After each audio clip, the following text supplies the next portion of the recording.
On a bright morning, Shidoge woke up from her sleep. As she opened her eyes, she realized that she was experiencing the feeling of falling in love. She quickly got ready for school, her heart light and full of excitement. There was a cheerful energy in her steps as she walked, a soft smile on her face. People often say that the world looks different when someone is in love, and that was exactly how she felt. Along the way, she noticed Raku walking while looking half asleep. Shidoge paused for a moment to check her reflection in a nearby glass surface, fixing her appearance before approaching him. She greeted him in her usual teasing way, calling him by a playful nickname. Raku found her behavior confusing, especially since she started teasing him so early in the morning. Shidoge then reminded him to cover his mouth when he yawned. Raku stared at her without blinking, which made Shidoge wonder what was going on. Seeing her in her winter uniform, Raku suddenly recalled the moment when she had struck him with her knee when they first met. Hearing that, Shidoge immediately demonstrated it again in a lighthearted way. Raku was puzzled by her actions, while Shidoge felt slightly annoyed because she expected him to compliment her appearance, considering that she was supposed to be his girlfriend. Eventually, Raku called her cute, and that simple compliment made Shidoge incredibly happy. They continued walking to school together. Shidoge could not understand why she felt so delighted just from hearing Raku's casual words. She began to notice small changes in herself, like starting to enjoy simple, everyday things more than before. When they arrived in class, Rory and Onodera greeted them. At that moment, Raku's face lit up when he saw Onodera's smile. Suddenly, Marika rushed over excitedly and clung closely to Raku. At the same time, Shukumi reacted strongly, stepping in with a protective attitude because she believed Raku had acted improperly. Raku was visibly startled by the situation. Seeing all of this, Shidoge started to think about her own relationship with Raku, a boy she once disliked. She wondered what their future would look like. She had come to realize that she was beginning to develop real feelings for him, but she had not yet figured out what the next step in their relationship should be. Being in a relationship meant they would naturally spend more time together. Even though the relationship started as something fake, it now felt real to her. She imagined what it might be like to walk home together after school, share meals, or go on dates during holidays. Then she realized that, in some ways, those things were not much different from what they were already doing. Shidoge decided that the first thing she needed to do was make Raku fall in love with her. Not long after, Shu arrived and greeted Raku, and the two of them started chatting. Shidoge noticed that she felt comfortable being close to Raku, yet something still felt incomplete. She found herself confused about what kind of relationship she truly wanted with him.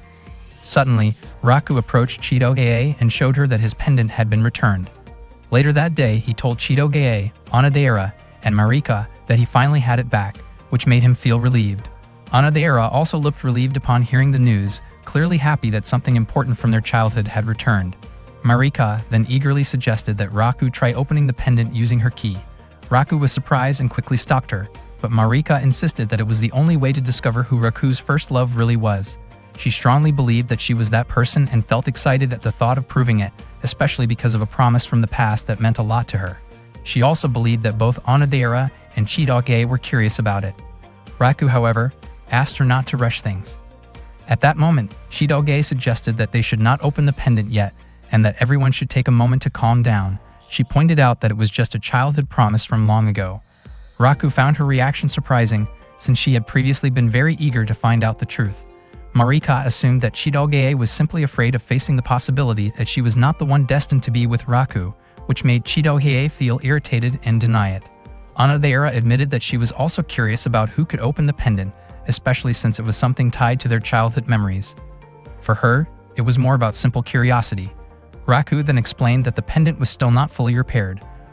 According to the person who fixed it, something inside was still stuck, which made it impossible to open in the usual way. Marika suddenly tried to open it anyway, but Raku stopped her, emphasizing how important the pendant was to him. He believed that the locksmith who had been helping him would eventually be able to open it when the time was right. If there truly was no normal way to open it, then forcing it open might become the last option, as it could reveal clues about the past they had all been searching for. According to Onodera, it would be better not to force the locket open. Marika wondered what kind of small object could even fit inside it. Onodera believed they would eventually find out what was inside when they met again someday. Marika then guessed that it might actually be a wedding ring. Hearing that idea, the three of them were shocked, while Marika simply smiled at their amusing reactions. That afternoon, Raku and Shidoge walked home together. She asked what he planned to do about the situation now that things had gone this far. Shidoge could not help but feel curious about what would happen if the locket were finally opened.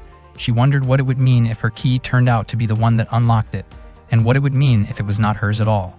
She also questioned how she would feel if her feelings for Raku kept growing, yet he ended up finding another girl, the one he had made a promise to long ago. Even though it was just a childhood promise, the thought still weighed on her. Chidage looked troubled, unsure of what kind of relationship she truly wanted. Raku noticed how quiet and down she seemed. Meanwhile, Chidage felt that Raku would never realize her feelings if she kept everything to herself. Raku found it strange that Chidage was acting differently that day. Just by looking at her, he could tell something was off. Hearing that made Chidage blush, and she started wondering if Raku was beginning to notice her feelings, or if her expressions were simply too easy to read. For a moment, she convinced herself that there was no way he had figured it out, and that he would probably say something silly instead. Even so, her heart raced as she waited to hear what he would say. In the end, Raku casually assumed that she was just hungry. Chidage felt completely silent after hearing that. Raku felt confident in his guess, thinking he understood her well. To him, whenever Chidage looked troubled like that, it meant she was starving, especially since she had barely eaten during break earlier. He even suspected she might be dieting. Hearing that, Chidage snapped and hit him in frustration. Soon after, she laughed it off, feeling like she did not need to overthink such complicated things. Smiling again, she invited Raku to go eat ramen together. Raku found it odd that even though she was supposedly hungry, she ended up treating him instead. The next day at school, Chidage told her friends that her lips had been getting dry easily lately. One of her friends asked if she had been using lip balm. She then took out a new one she had just bought and offered it to Chidage, suggesting that it would make her lips look brighter and feel softer. Chidage quickly tried it, and her friends immediately said she looked even cuter, with a color that suited her perfectly. They even playfully squeezed her cheeks because they found her so adorable. Her friend ended up giving her the lip balm, saying it suited her better anyway, and that she already had plenty at home. She also mentioned that if Chidage wore it, Raku would probably like her even more.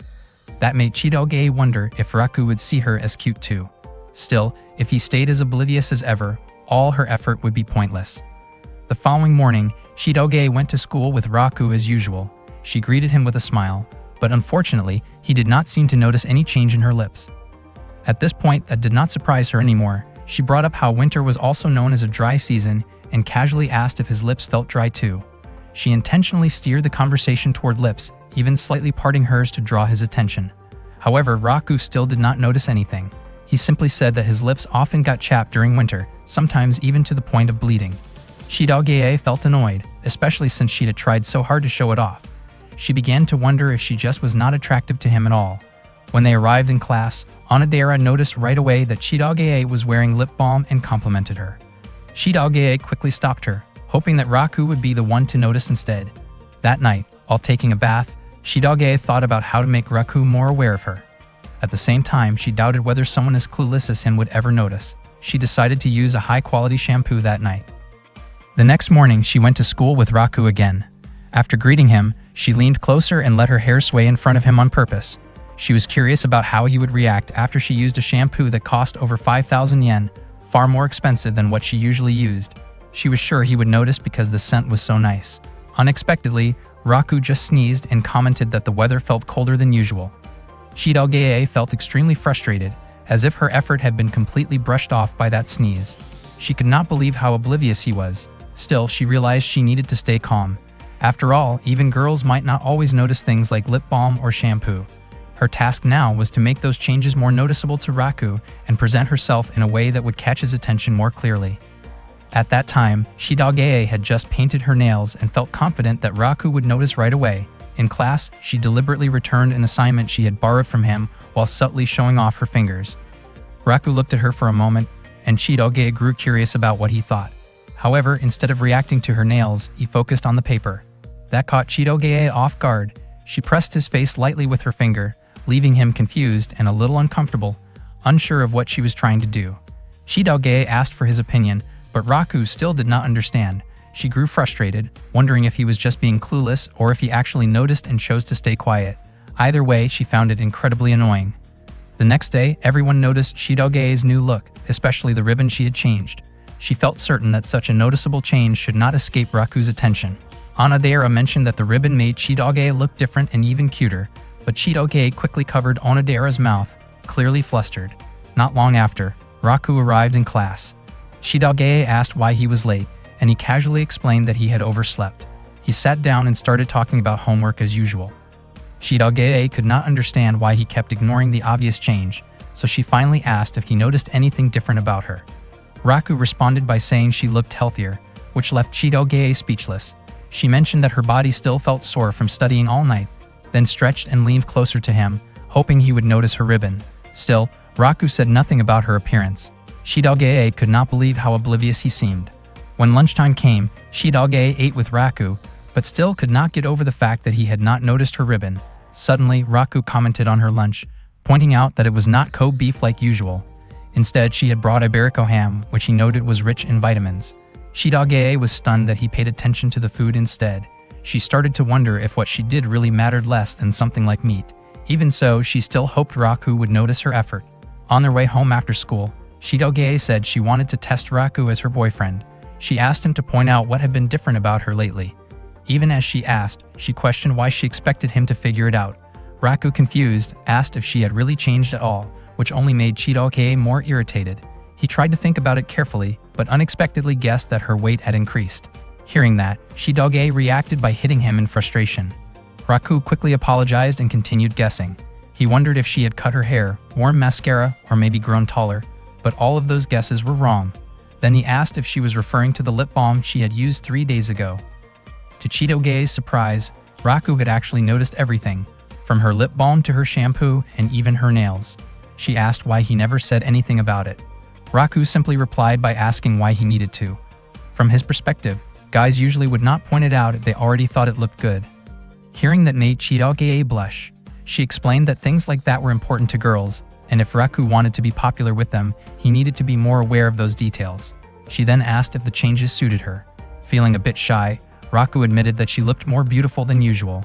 Shidogei smiled happily at the compliment and asked what he thought about her new ribbon. Raku looked surprised, realizing only then that she had changed it. A girl named Paula is an assassin. She sees Japan as a peaceful but somewhat boring country, and she comes there to meet Shukumi, whom she calls the Black Tiger. One day after school, Raku runs into Shukumi and passes along a message from Shidogei.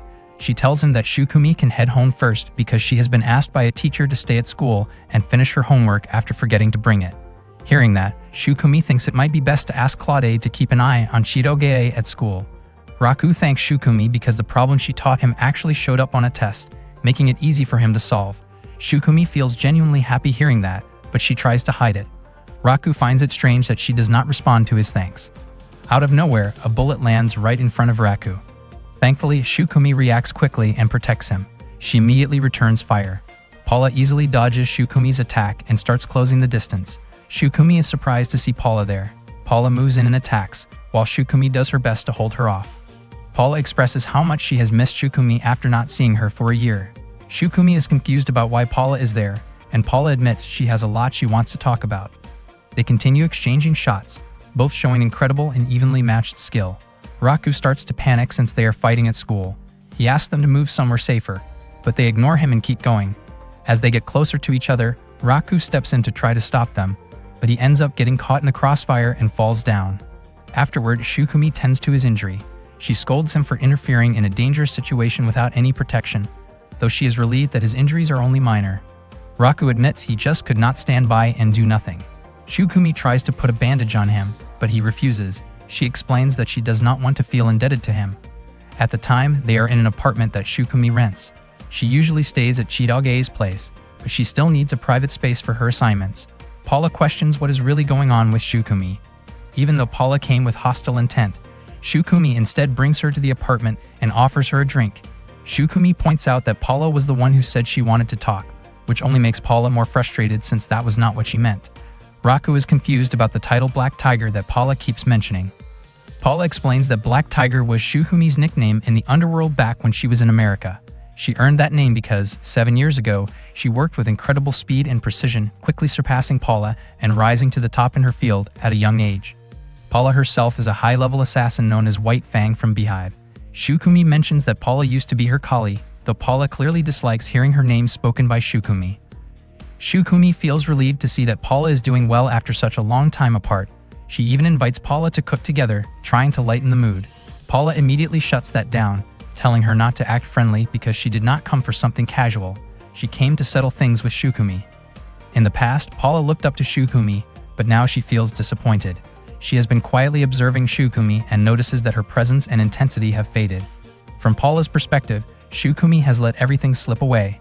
She is frustrated because Shukumi now seems like an ordinary girl living a calm life. Shukumi realizes that the presence she has been sensing lately was actually Paula. She explains that she is currently on a mission to protect Chidokei. Paula questions whether that is really all she is doing. She feels that Shukumi is no longer as sharp as before, comparing her to a tiger without fangs. Paula suspects that Shukumi may have failed at something in the past and become hesitant in dangerous situations.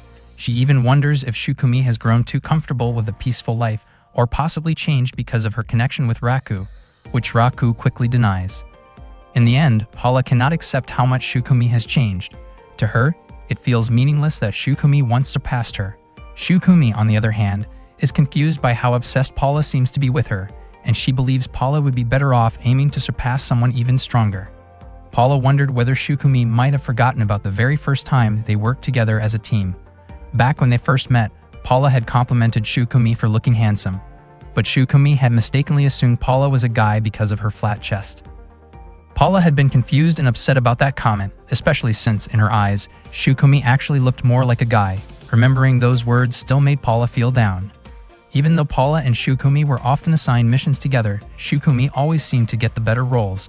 Paula could not just forgive her that easily, because she had made up her mind that one day she would prove herself and surpass Shukumi. Still, she could not help feeling insecure whenever she compared herself to Shukumi. Shukumi told her not to dwell on something like that, which only made Paula more annoyed. She challenged Shukumi to a match again, but unexpectedly, Shukumi simply served her some food instead. Paula found herself tempted by the nikujaga that Shukumi had prepared. Raku was surprised to learn that Shukumi could cook. At that moment, Paula could not deny how comforting the nikujaga tasted, along with the warm, homey atmosphere of Shukumi's apartment. She could hardly believe how much Shukumi had changed, considering that in the past, Shukumi had been known for acting recklessly in intense situations. Shukumi quickly denied that version of herself. Raku then asked Paula if it was true that Shukumi used to be that different. Paula explained that Shukumi was nothing like she used to be. She recalled how, 3 years ago, Shukumi had taken down an entire organization on her own, leaving their enemies shaken and amazed that the Beehive had such a powerful guardian. Raku realized that must have been around the time when Chidokei was kidnapped by a group of thugs. Shukumi was surprised that Raku knew about that incident. Paula went on to say that Shukumi's name had once been legendary, and since they often worked together, she could not understand why Shukumi seemed so much weaker now. Shukumi then served food to Raku, and he was shocked at how delicious it was. He ate eagerly and became curious about the recipe. He even commented that Shukumi would make a great wife someday. Hearing that made Shukumi blush deeply, and she reacted by hitting Raku in embarrassment. Paula then proposed a match. If she lost, she would accept defeat gracefully, but if she won, Shukumi would have to return to America and regain her former strength there. Shukumi agreed and asked what kind of competition Paula had in mind, whether it would involve shooting, fighting, or even arm wrestling. Paula set the rules. They would have 1 hour, the entire city would be the playing field, and the winner would be the one who managed to kiss Raku first. Both Raku and Shukumi were shocked by the unexpected condition. Shukumi questioned why Raku had to be involved in their match at all. Paula explained that charming a man was an important skill for an assassin. Shukumi blushed and tried to stop her, but Paula took that as a sign that Shukumi might back out. Shukumi quickly pointed out that Raku was Chidokei's boyfriend. Paula reminded her not to forget the Beehive's absolute rule. Once a match had been agreed upon, there was no backing out. She also promised to keep the result a secret, no matter who won.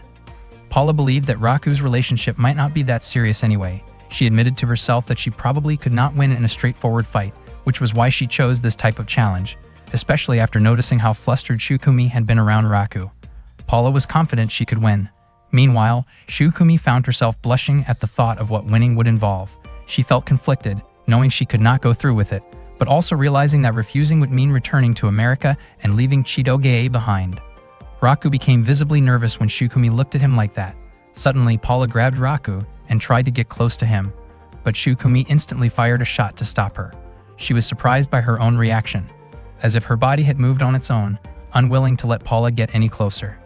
Every time Paula approached Raku, Shukumi's shots would immediately block her path.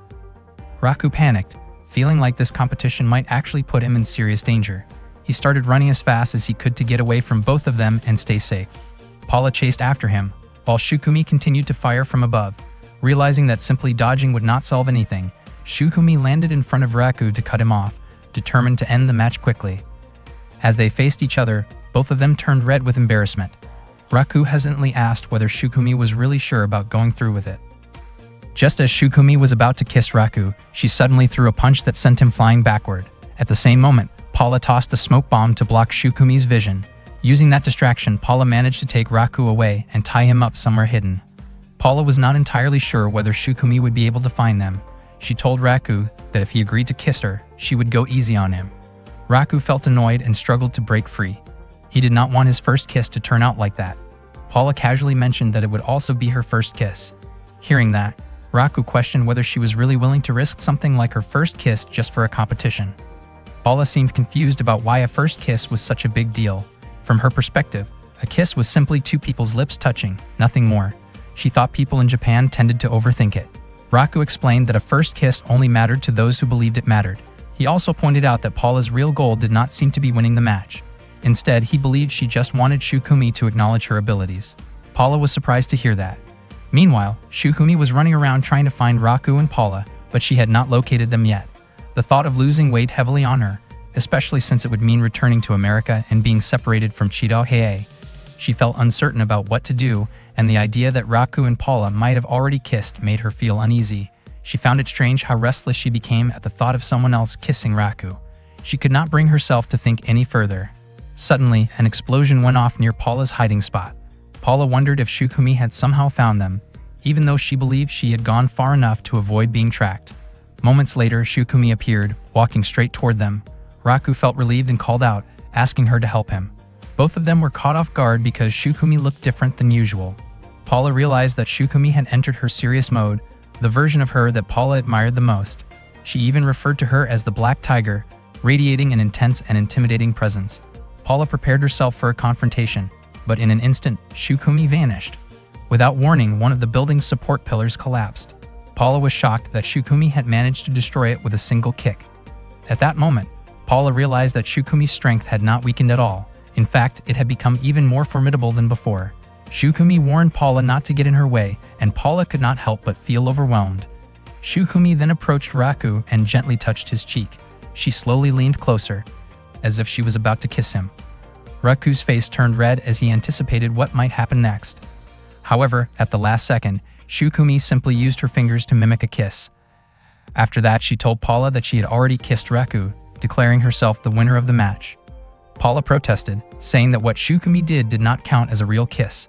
However, Shukumi pointed out that their original agreement only stated that they had to kiss Raku, without specifying how it had to be done.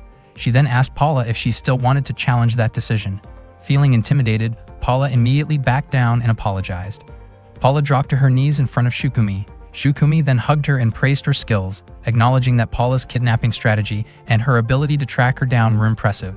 She admitted that Paula had grown stronger, and that made her genuinely happy. Hearing that, Paula's face turned red with emotion. She started crying openly and complained about how Shukumi had suddenly disappeared before. Shukumi apologized, explaining that Iwashita had urgently called her at the time, and Paula herself had also been on a mission. After that, keeping her promise, Paula said her goodbyes and prepared to return home. She expressed her hope that Shukumi would visit America someday. Raku commented that everything they had just gone through was exhausting, and he decided to head home to rest. Afterward, Paula asked Shukumi what she planned to do next, and pointed out that Raku was supposed to be Chidahei's boyfriend.